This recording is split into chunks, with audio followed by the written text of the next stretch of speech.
For my civic engagement project, I decided to interview Covington City Council candidate Jonathan Ingram, as well as donate blood and go on a ride-along with the Renton Police Department. I decided to interview Jonathan Ingram just to get in the head of someone that works with and deals with a lot of things in our community.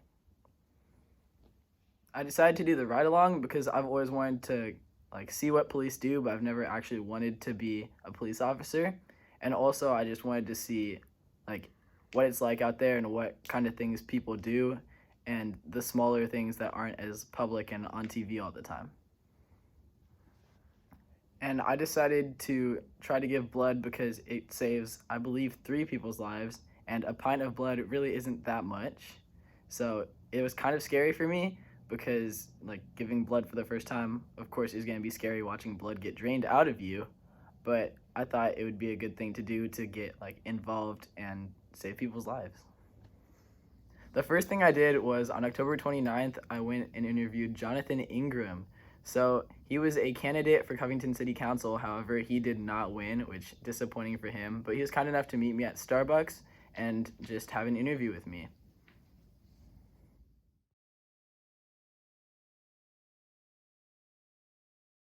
So how long have you lived in Covington? Let's see. I moved to Covington 7 3/4 years ago when I married my wife. All right, and what inspired you to run for Covington City Council?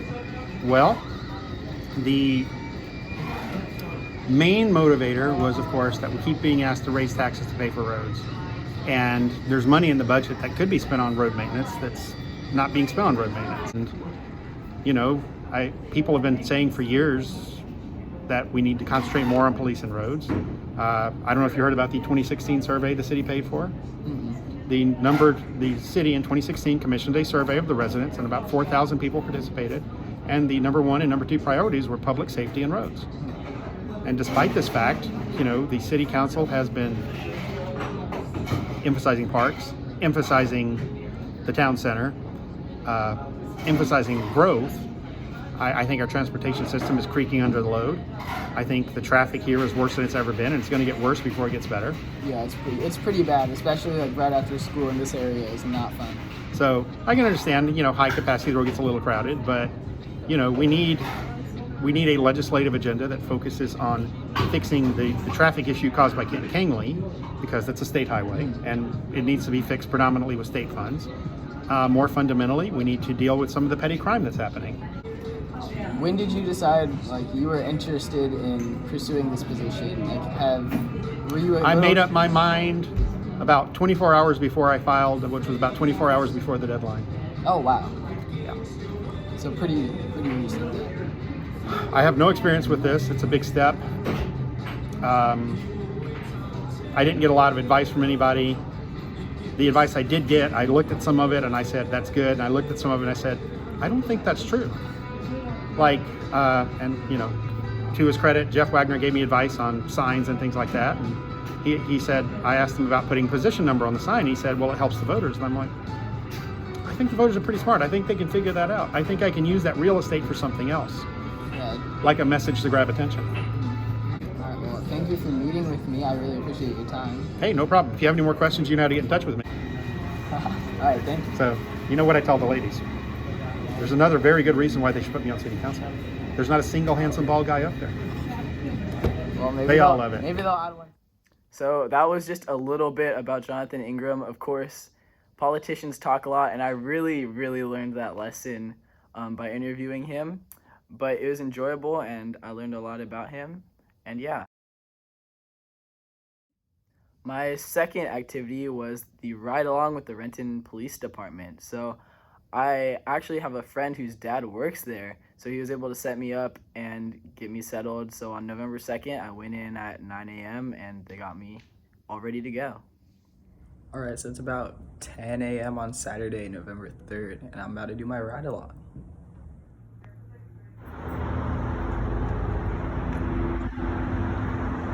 All right, so we just started the ride along, so I'm very excited. Should be fun. So here's the back, the less lethal gun for if they're not too bad, and then there's a drawer right here. Can't really tell, but it does pull out. Oh, yes, there it is. It's a bunch of medical stuff or things you need to get into a house. But yeah, it's a pretty cool back of a car. Hey, so what is your favorite part of the job as a police officer? Favorite part, you get to, you're relied on to help people. They're having a bad day. You're solving anything from disputes between neighbors to someone stealing your stuff to anything like that. So you get to be there when someone needs some help. So. All right, and how long have you worked for the Renton Police Department? 3.5 years now. It'll be 4 years coming up in a little while. All right. Thank you for everything, and thank you for the ride along. Thank you. Thank you. So I really enjoyed the ride along. One of the most fun things that happened was this guy got trespassed from a 7-Eleven for telling the clerk to go back to his country. And then he told the policeman to F off a bunch of times.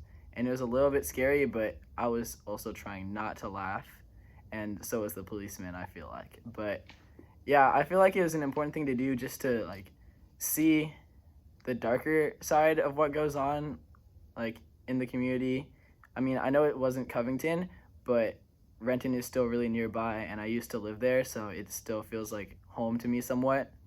So it was good to just get out there and see the bad stuff that goes on other than just the good normal life. So in between the ride along and the blood drive, I actually volunteered at my church and enjoyed doing that. I got to help a lot just with like organization of the library and planning one of their events, but I didn't take any video because I had the blood donation planned. So I was like, already have my 3 things, don't really need to record this. But yeah, kind of hurts now, right here.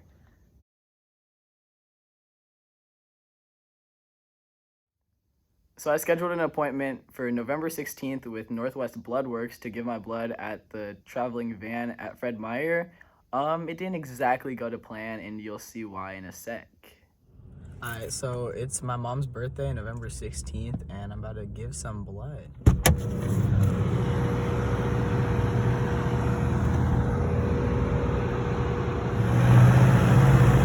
Alright, so I'm done, but I got deferred because I had too much iron in my blood. So yeah, can't donate blood yet, but I'm gonna try again in like a week or so if I have the time, because soccer and work. But yeah, unable to donate blood today, but I tried and was somewhat civically engaged, I guess. I think, maybe. But yeah. So yeah, you just saw I wasn't actually able to give blood. So the amount of iron that can be in your blood to donate it must be above 3%, and that's what they warned me of before pricking my finger. And then after, they were like, hey, you have 19%, and the max is 18.2. So come back another day. And of course, I left for Vegas like that weekend, and then I leave again for San Diego, so I have no other time to donate blood. So kind of an L, but at least I tried, and I will still donate blood in the coming months. So yeah, those were the 3 things that I did. I kind of did 4, but also kind of did 2.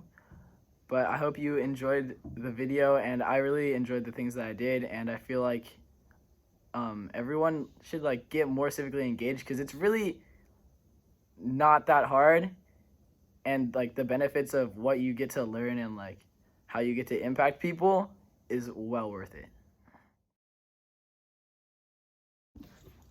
So actually, Davis Ross Lyons is here too. So, have anything to say? Give Drew a D.